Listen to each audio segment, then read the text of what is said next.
Welcome to the Successful Nonprofits Podcast. I'm your host, Dolph Goldenberg. And listeners, we are getting ready for an amazing conversation with David Harris about professional interim executives. This is a topic that is near and dear to my heart. And I actually met David because he had reached out about something that was going on in his region, and we ended up having a great conversation. I was like, oh my gosh, David, we've got to get you on the podcast. And so let me share with you just a little bit about him. His career spans more than 4 decades in every sector. We're talking the for-profit sector, the government sector, and also the nonprofit sector. He has served as an interim executive director with multiple organizations and has actually built a business that helps provide interim executive directors throughout New England, New York, and New Jersey. So he's the managing partner at the Interim Executive Solutions. And I have to share with you, the more I learned about what his company is doing, the more impressed I was at the way they're approaching interims. So David, welcome to the podcast. Thanks, Dolph. I'm thrilled to be here. So all of us who have been a professional interim have a great first story about our first interim executive director engagement. Tell me yours. Yeah, my first engagement didn't start off as an interim leader. Actually, it started off with a request from a board of a small specialized school to review their president, who was up for contract renewal at the end of the school year. So I had the opportunity to go up to this school and to talk with a number of the board members, all of the staff, some of the students, and really do a 360 assessment of this president, including, of course, talking to him. So it was all done quite knowingly. And as you might suspect, the reason the board wanted it is because they had some concerns around the way the organization was being run and the direction that it was headed in. And my report, I think, really reflected those concerns. And I shared it with the board, and the board said, this is sort of what we were thinking. And then I asked, well, are you going to share this with the president? And they said, well, why don't you share it with the president? So I shared it with the president, sent him an email and said, I'd love to talk about this and ways that we could deal with some of the issues that were brought up. And this was February of a school year that ends in June. And he never came back into the office. And so in his absence, because it was quite clear he was essentially saying, okay, my contract's up and I'm done, they turned to me and said, well, we need you to be the interim president of the school. And so I was immediately in that seat. And it was fantastic because I sort of had an idea from doing this research of what some of the issues were. I really started right out with that information. And I was able to sort of work with the senior leadership team in the school to re-envision how we could put this school back on the right track. You know, they were the experts. They knew what it was that the organization needed, but I was able to sort of piece a whole plan together, including making some personnel changes, including really trying to ramp up the marketing and recruitment, which was an important element, and even planning for a complete school certification, which was about to come in place. And so it was a wonderful experience for me to learn just what's possible in an interim period and to put an organization on a much more solid footing. We were able to go out and recruit somebody to come in as president, and they were coming into a very different situation than, I walked into. Ultimately, interestingly enough, that person was there for 4 or 5 years, but recently the person who I'd elevated to head up the education program, who I thought very highly of, but didn't quite think was there for president, has now taken on the presidency. And I'm really happy for that organization. That's awesome. Now, your first time story has prompted many, many questions in my head. So here's the first one. When the board came to you and said, hey, thanks for doing this, will you please deliver the results to the chief executive? Did that seem at all odd to you that they weren't delivering those results themselves? Very, very odd, Dolph. Clearly, there had been a lot of friction. And this had been coming for a while. And I don't know if they thought there was a chance that this information would be received better from me and possibly open the president to thinking about some of the work he'd been doing differently, or if they just figured that I may as well be the guy who's going to get shot. And, they can sort of wipe their hands of all of it and say, hey, well, he said this. But it really was a little unusual, I have to say. But I also think that's a challenge for boards in general as to what they take on and what they don't take on. And the best boards are ones that really work collaboratively with the leadership and they trust each other and so on. But I think in our line of work, oftentimes when it comes to a situation where they need a professional interim in the mix, there's some contribution to that that's coming from the board as well as from the staff. So maybe that was a foresight. I was just curious because I have often found that people who are attracted to boards are repelled sometimes by those tough conversations. I think that's true. If going a step further, I think often people who are brought onto boards don't actually know why they're there. Yeah, that's true too. Often leave some of the skills and knowledge that were the reason why they were a good choice at the door. Mm-hmm. And so I think part of our role is to help the board to understand how it can be more supportive, successful, and play a more meaningful role in the success of both the executive director and the organization as a whole. It's funny you say that. Often when I'm doing an interim, I will say to individual board members more than to the whole board, because it sounds hokey when you say it to the whole board. I'm like, yeah, you're my thought partner in this. And so with the treasurer, it's not at all unusual for me to be having a conversation with the treasurer on something that's financial related, whether it's policies and procedures or the budget or whatever. And I will say, you're my thought partner on this. So let's sit down and have a conversation. And I think you're right. That is a way as interims, we can help teach boards how they should be engaging their chief executive. A step further than that, when I talk to an organization about the need or the interest in bringing in an interim leader, I'll actually say, we are coming in as your partner. We're not there like a regular ED to be handed the vision for the organization and trusted with making all the decisions.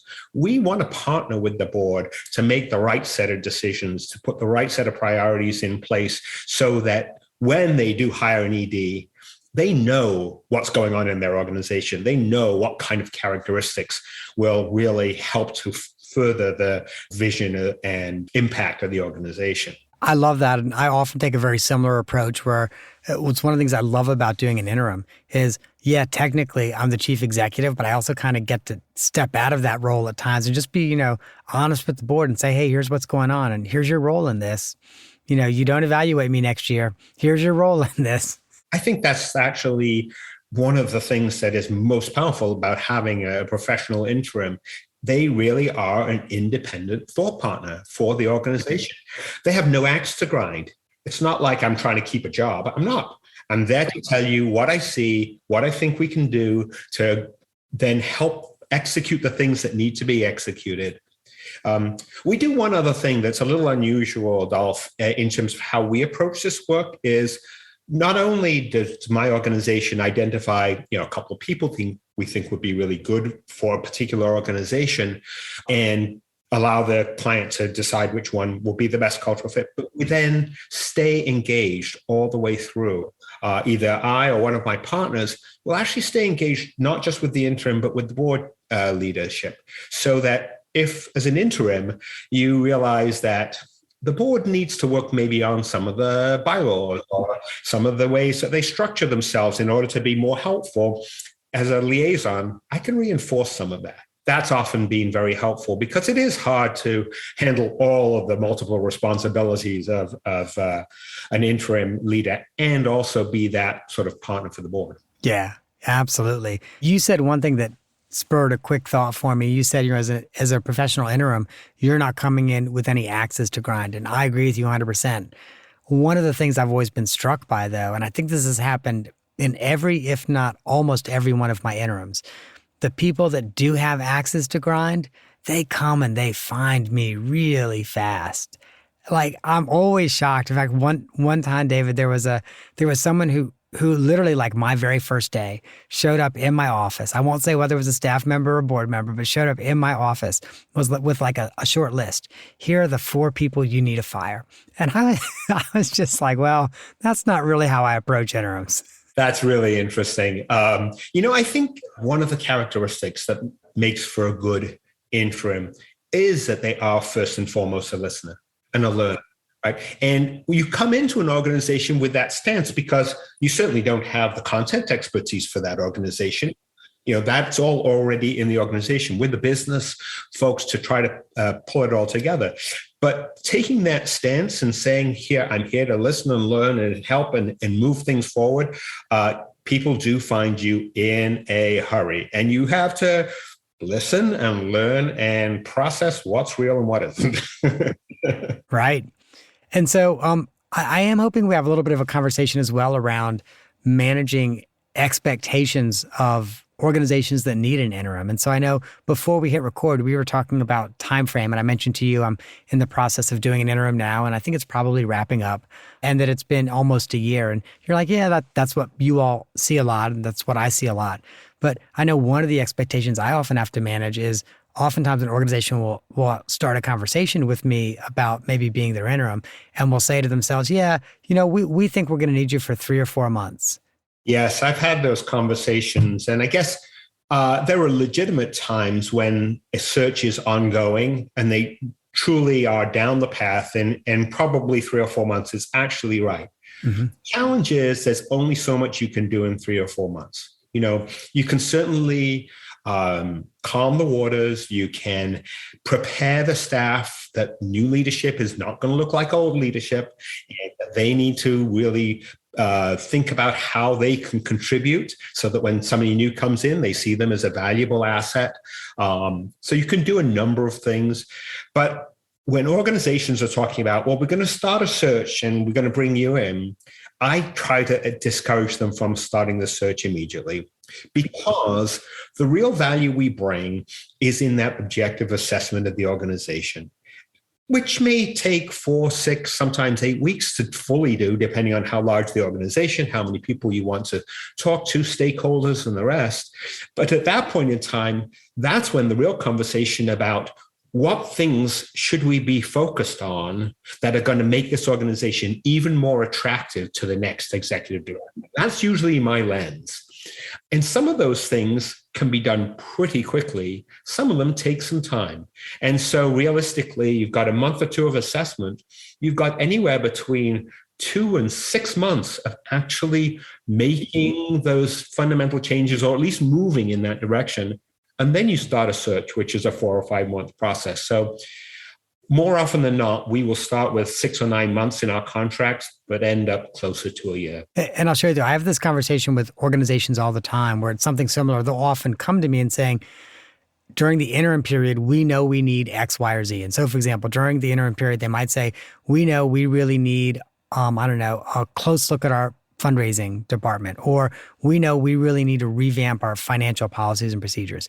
I always listen and I say, okay, that's great. But the way I approach interims is I do a little mini organizational assessment at the front end. And then once that assessment's done, typically after the first month, I'll sit down with the board and we'll decide what the priorities are for the interim period and what's achievable. And literally, I'll share with you then my reporting back to the board every month. My board report is essentially a Gantt chart on those priorities. It's like, okay, here's where we're at. So they always know, here's where we're at on these priorities. And because we've agreed up front, these are the priorities. This is what we're going to be focused on during this interim period. And I found that just so really helpful to keep the board focused on those areas. So they're like, okay, yeah, we're going to make progress here during a time while we're looking for our next. Yeah, I really like that, Dolph. I do. The way we approach it is that we do put in our contracts sort of an initial scope of work. And I'm very careful to use the word may. So I say scope of work may include, and then a bunch of bullet points that were all the things that the board or whoever else you got input from, including my own candidate who I put into it, who was sort of listening to stuff during their interviews. Those are the things that I put in there so that they have a comfort that I heard them. But I will also say to them, this can very easily change once we actually see what's going on. And more often than not, it does. And sometimes that means at the end of the day, we don't get to everything that was on that initial list, but we get to the things that are really important. And that's I think, what you're getting at and what most people experience doing this work. So I know you and I both have seen organizations get a lot of benefit from having an interim. And obviously there is kind of that. The interim can work on your systems. The interim can kind of, as you've mentioned, help create a clean space for the new ED, i.e. staff know, okay, the new person's not going to be the same as the old, same for board. What are some of the other benefits that organizations see when they bring in an interim? I think one of the things that is perhaps most important is empowering the staff, empowering the team, giving, first of all, making sure the right people are doing the right jobs, but giving them that sense of purpose and really trying to pull teams together so that they're working effectively together. I don't think you can understate the importance of that. And that speaks to sort of the culture in an organization. In a nonprofit, culture is king. Paying close attention to those kinds of things. Obviously, looking at financials and looking at the underlying sustainability of the current business model is a really important piece of what we do, and envisioning what it will take to change that. Now, we're not typically going to be there long enough to be the complete change agents, but we can get the conversations going in the right direction so that when they select a potential permanent ED, it's with a vision of how that person is going to take the organization in that direction. I think the other thing that we try to do is to look a little more broadly at where this organization fits in the overall ecosystem and be clear about the vision that the organization has for its future in that context. Because if you don't have clarity of vision, then you don't know where you're going. I don't care who we bring in next. Right. But let me also say, if you don't know where you're going, it's really hard to hire your next chief executive, because you're going to hire the person that can get you where you want to go, not hire the person and go, okay, where do you want to take us? That's exactly right. Yep. And boards don't always understand that is their fundamental responsibility. It's not their responsibility to execute the strategic plan behind that vision, but it is their responsibility to be clear about the vision.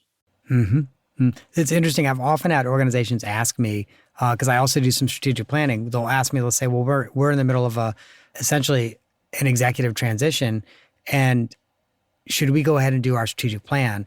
And my typical response is, that's a 6 to 9 month process. And no, you should go ahead and recruit your chief executive before you start your planning process, but you need to have a 10,000 foot view sense of where you want to go. Do you want to grow the way you're currently growing or not growing? Do you want to expand into a new area, et cetera? You need to understand all of that so you can find the right person. I give exactly the same answer, Dolph.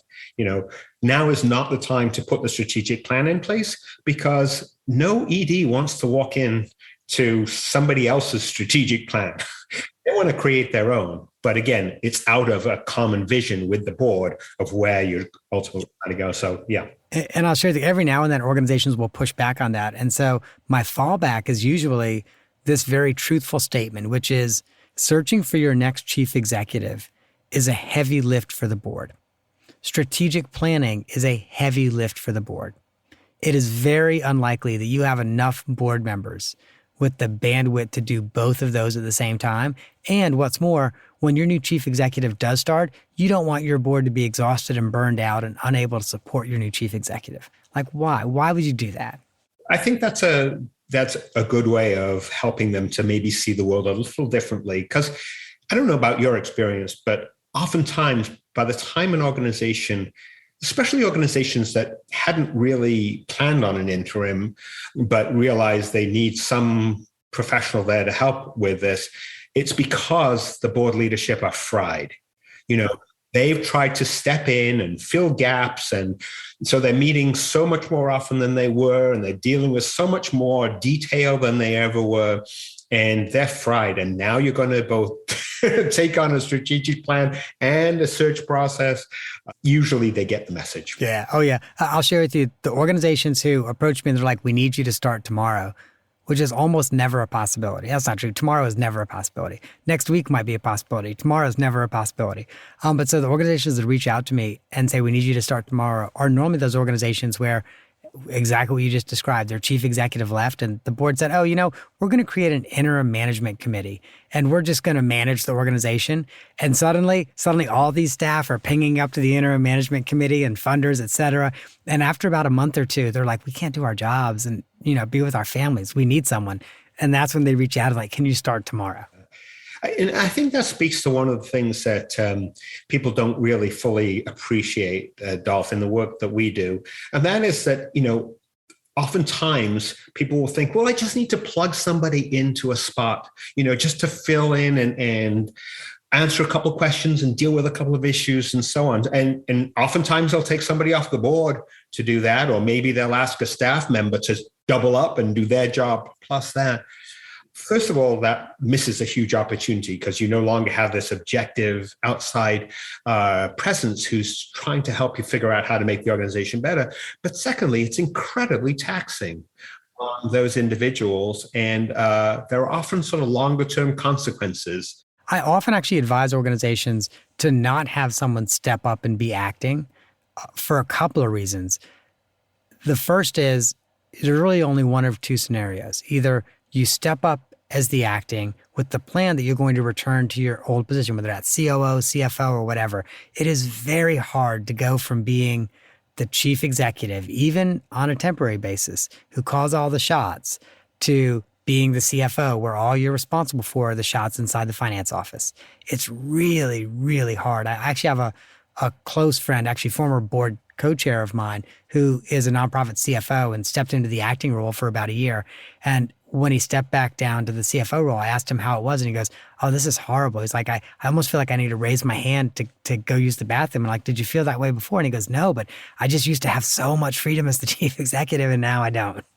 That's very true. I've seen that experience. But the other side of it too is if that person has the potential to be the CEO, if they are chosen, great. If they're not, you will lose that person because They will go find another leadership opportunity. And then you've lost a really talented individual. So there are a bunch of pitfalls out there that seem on the surface, oh, no big deal, but they are. Right. It's also why along those same lines, I always say to organizations, whoever your interim is should not be allowed to be a candidate for your permanent. Because ideally, your interim is orienting your new chief executive, or at a minimum is setting up so your new chief executive will be successful.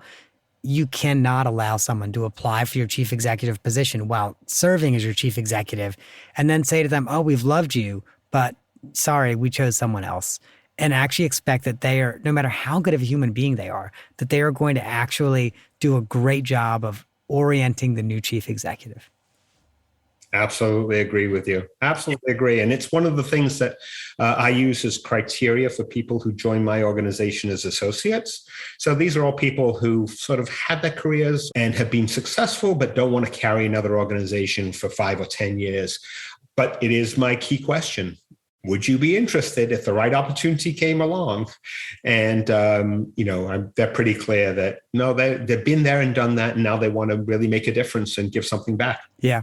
And I will even own that like twice I've been sorely tempted. I'm like, oh my gosh, this organization. And I almost think you aren't human. If you're in a job that you're really enjoying, you aren't human if you're like, oh my gosh, this would be so great.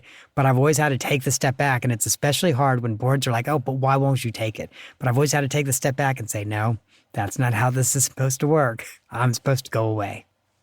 And I have experienced many times that the board will say to me, well, can't this person stay on? Even though the person doesn't want to, because they feel like they've done a good job. And obviously that's really great and complimentary, especially when you're coming in not with the goal of doing a job that's making anybody happy, but rather that, achieving the goals of being there and moving the organization forward. But most of the time, because people are relationship builders, because they are bringing people along with what they do, people want them to stay, but they need to move on. Exactly. I will say that sometimes there's a financial incentive for the board to say, okay, yeah, you need to move on. And I don't know how you all work, but typically, like, I make what the last chief executive made, and I have a minimum. And so it is not unusual for me to make more than what their prior chief executive was making. And sometimes it's not unusual for me to make more than what their future chief executive was making. And so it's interesting that then becomes like this financial incentive for them to say, okay, we need to be serious about filling this role. And yet it can't be Dolph because, that's not in our budget. We need Dolph's skill set for this very finite period of time to do some very specific things. I don't know if you ever face that with some of your associates. Yeah, we try to price our services in line with the salary plus benefits that the prior ED, or in some cases that the future ED, when we know that the prior ED was underpaid, which is, of course, not uncommon. We try to price that way. And as long as that comes out at a rate that reflects the value of our professionals, it works nicely for everybody. There are times when we have to price a little higher because they are woefully underpaying for the role. And in most cases, people are happy to do it because of the professionalism that they get. And I'll share with you, most of the times when I'm making significantly more than what their prior made, it's that same thing where they were just woefully underpaying. And I have to say to them, you're not going to find someone. You were lucky to have the last person, assuming you liked them, but you're not going to find someone at that rate. Yep, that's exactly right. And I have not had too much pushback one way or another. I really haven't. I think people understand that you have to pay for professionalism. Mm-hmm. So I've got a few questions for you around how folks find interims. So I know some regions like New England has interim executive solutions to really help nonprofits find interims and get interims. The New York region has the support center for nonprofits that does that, but most regions don't have it. And so, like, what do you recommend folks do? If they have a national association, call their national association. If you're in a region that does not have kind of an entity that provides interim services, how do you find what you need? Yeah, there are more organizations, or there are more places to find interims out there than you realize. So, for instance, on the West Coast, Third Sector Company provides interims up and down the West Coast, and they even do some across other parts of the country. That's one of the training grounds for a lot of professional interims, just as a support center in New York is another training ground. There are pods of interims, people who are independent, but they sort of gather together for marketing purposes in places like San Francisco and DC. But other than that, I would recommend people go to their local nonprofit organization, because typically that's where people are going to advertise their services and their capabilities. I'm happy for people to reach out to me, and I'll point them to where a lot of the opportunities to find other people outside of my region are. And I think the biggest thing here, Dolph, and the thing I'm most hopeful about is there's more recognition that this is a profession, and that we need to articulate to nonprofits the opportunity that an interim engagement gives. This is not crisis time. This is the time to learn about your organization, but you can only do it if you've got, people who have the training and knowledge to help you. Mm-hmm. That's awesome. David, that's probably a good place for us to leave it and pick up the off the map question. When I looked at your LinkedIn profile, okay, I can see you're all business up to a certain point. I think you started at Bain or someplace like that. And, but you were all business. And then, of course, this act of your career has pretty much been, while you have a for-profit company, pretty much all been in the nonprofit sector. There was one period, though, when you were a teacher. And I want to know more about you being a teacher. So, as I built my for-profit career, I was in retail and direct marketing, and ultimately got into high tech for a dozen years or so. And that took me traveling a lot and doing a lot of really interesting things. But it also took me away from my family. My wife was in a family business that was doing nicely, but she wasn't able to spend as much time in it as she had wanted to because I was doing my thing. And so I came to a point where I realized, you know what? My kids are teenagers. This is the time they need me around, and this is the time I actually want to be around them. So I went back and got a teaching degree. I took a year off, went back, got a teaching degree, and spent 6 years teaching 8th grade math while my kids were teenagers until the youngest graduated high school. And while teaching is one of the hardest jobs I've ever had in my life, which is a subject for another day, it was just a wonderful opportunity and experience. And once my son graduated, then that took me into the nonprofit world, and I've been in the nonprofit world ever since. That's awesome. Is there a key nugget or two that you gained from being an 8th grade math teacher? There is, because teaching you think is about me telling you, but it actually isn't. It's about me learning what you need to learn from me. And I think, as I think about my for-profit career, I knew what I was doing and I had my plans and brought people along. And if I think about my nonprofit career, I'm a learner. I learn from people. I try to help to bring my knowledge to help them be learners too. And I learned that because I started out teaching thinking I knew everything and realized I knew nothing. That's awesome. And I do have to reflect. I think that's also what you and your associates do as interims, is you learn what other people need to learn from you. That's exactly right. They're the content experts. We're there just to help them along and to empower them to make that, turn that into something really meaningful. Yeah, that's awesome. Well, David, thank you so much for joining us today. And, listeners always want to know how they can get in touch with you. And so your URL at Interim Executive Solutions is interim-exec.org. That's interim-exec.org. And listeners, here's some reasons you should go there. The first is so that you can learn why professional interim leadership can have a tremendous positive impact on your nonprofit. And the second is, and this to me is just so incredible, they will offer free consultation on issues related to staff or board leadership transitions to any nonprofit that contacts them. You don't need to be in the New England area to contact them. So it's an incredibly generous offer. Make sure you go to interim-exec.org and check out what they're doing. David, thank you so much for joining us today. Oh, you're welcome. Thank you. I've really enjoyed this conversation, Dolph. So listeners, don't forget, if for any reason you're not able to write down interim-exec.org, you can go to our show notes at successfulnonprofits.com and you can get David's URL there. We'll also probably post to his LinkedIn page and a few other resources that we may have talked about today. And if you enjoyed this episode, if there was a nugget in this episode that really made you stop and think and go, I'd not thought about it that way. If you think someone else would enjoy the episode in the same way, please share it with them.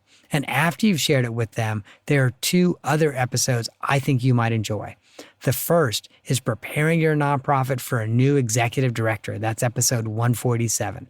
A big part of an interim engagement is getting the organization ready for the next chief executive. And then also check out episode 219, Fill That Job with the Perfect Candidate with Kathleen Duffy. Kathleen is a miracle worker in terms of recruitment. I've always been so impressed at her work. So if you check out episode 219, you can find out how to fill the job with the ideal candidate.